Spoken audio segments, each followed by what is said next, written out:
Hey everybody, it's Mike Frieder here with On-Call Compliance Solutions, and I'm back with another compliance tip of the week. Today we're talking about the best way for complex and larger businesses to get compliant with DFARS, NIST SP 800-171, and CMMC certification. Let's go!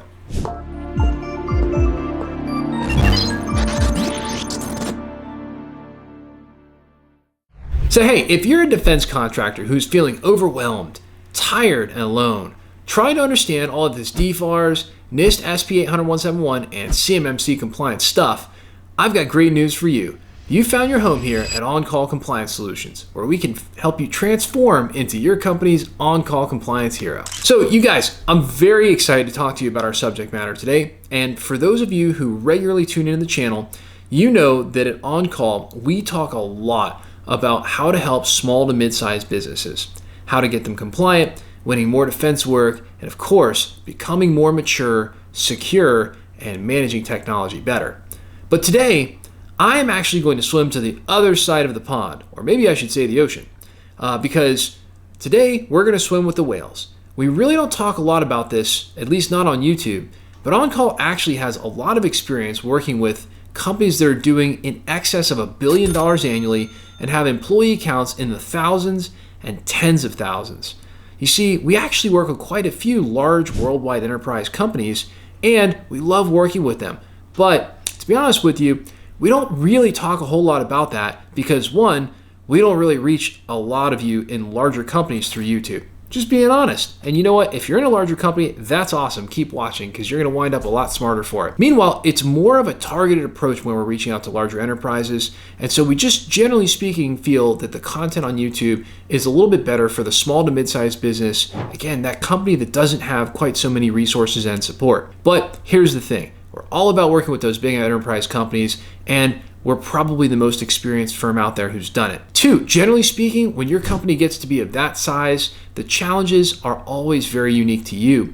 And so we really like to tailor our solutions a little bit more than we do in the YouTube videos, giving out some slightly more generic advice. Although, let's be honest, the subject matter of compliance for defense contractors, that alone is pretty niche. So again, we love our small to mid-sized companies out there, under 5,000 employees, but this one's for the big ones. And you know what? Even if you're a small to mid-sized company, you could definitely learn a lot from this video. With that being said, we have been helping a lot of larger enterprises to get compliant this year. And I thought it'd be a good idea to share with our audience, who may very well include some awesome people supporting very large networks and enterprises, what we are seeing work right now and how we are helping these companies to get compliant.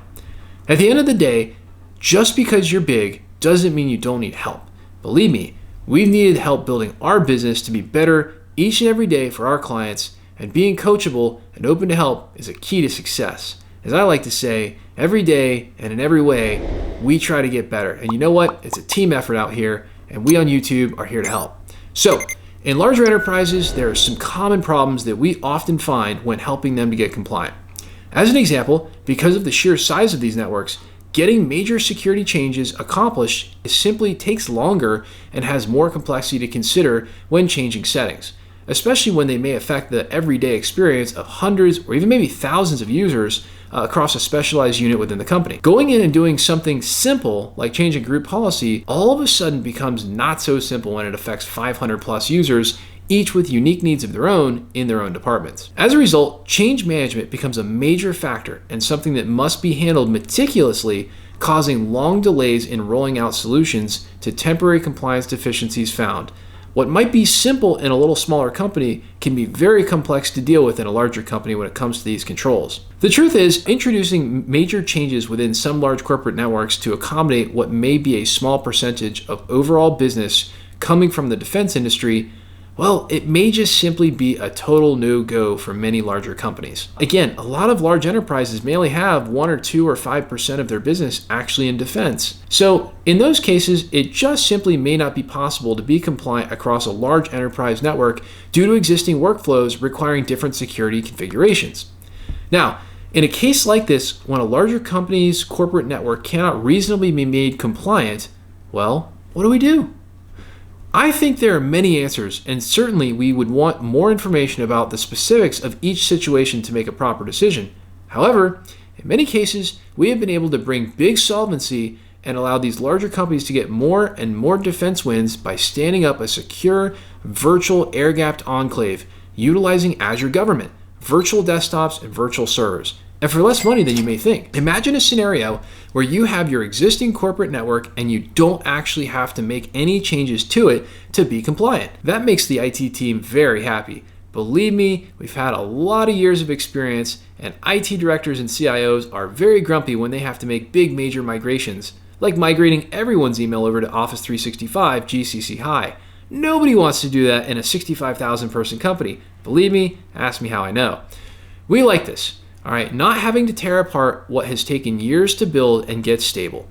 Instead, we just plus one. We just add a secure virtual enclave in a fully compliant environment such as Microsoft Azure Government, and the best part is that the user experience can be essentially identical and in many cases maybe even better than as if you were working at the local office. That sounds pretty good, doesn't it? The best part is that because an environment that is already secure and approved from a compliance perspective, there is no guesswork, just configure it correctly. I will admit that's not quite so simple and straightforward, but we can certainly help you if you're a large enterprise looking to stand up a Microsoft Azure Government environment like this for defense work or another security sensitive purpose, right? We do it all the time. Then you can have just those users who really need access to the secure enclave have that access and go to work as normal with the extra security and safety measures put in place as needed. This works extremely well because you can spin up and spin down virtual workstations and servers, load balance, and perform many other functions without the constraints of your own data center resources or even just your own network if you're a little smaller. Instead, just leverage off Microsoft, right? They got it handled, right?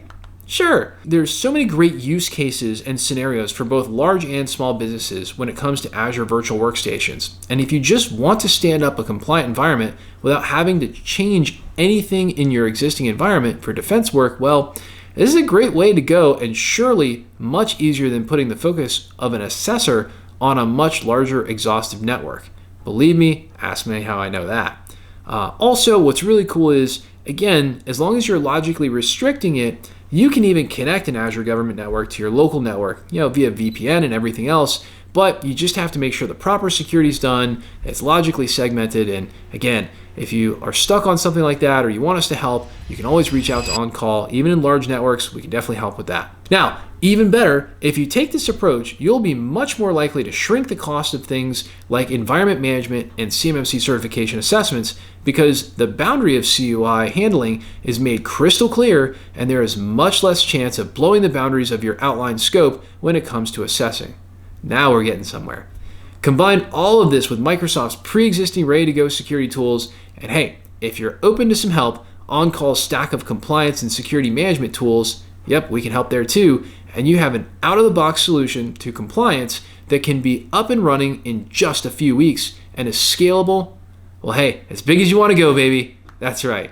Now, if you're looking for great ideas like this or anything else when it comes to helping your organization get compliant with DFARS, NIST SP 800-171, CMMC, ITAR, or EAR, I've got great news for you because at On-Call, we take defense contractors, large and small, baby, who have had this DFARS, NIST, CMMC, ITAR, and EAR information security compliance stuff dropped in their laps like a seagull on a sunny day, and we teach you how to level up and be a proper On-Call compliance hero for your company, eliminating gaps, gray areas, and getting this solved, all while showing you how to leverage compliance as your secret weapon to land more defense work with higher profit margins. Now that's what becoming an On-Call compliance hero can do for you. If you're looking for more help getting compliant, our compliance experts are always on call for you. Visit cmmccompliancesecrets.com or check out the description below for links to get help right now. If you love the content we're putting out here for you, help us out with a big thumbs up on that like button, or even better, you know what to do. Smash that subscribe button to get the latest compliance content as soon as our compliance nerds roll it out. Until next compliance tip, my friends, stay safe and secure out there. Hit us in the comments below to let us know what you'd like to know more about when it comes to information security and compliance. And I'll see you on the next one.